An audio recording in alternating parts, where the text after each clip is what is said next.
Когда мы вот уже заканчиваем работу со всеми муниципалитетами, и мы видим порядка 10 муниципалитетов нашей республики, которые уже начиная не знаю, с 2000-х годов уже работают по приведению в соответствие, поскольку это процесс же.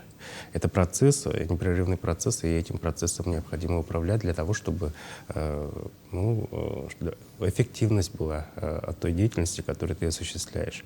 И здесь мы говорим о том, что видим порядка 10 муниципалитетов, которые вот привели в соответствие. Это Вилюйский, да, район, Верхневилюйский, Нижнеколымский, это Ленский, ну и другие муниципалитеты, которые непосредственно уже привели в соответствие, и они готовы к внедрению новых должностей, да, которые прописаны в рекомендациях.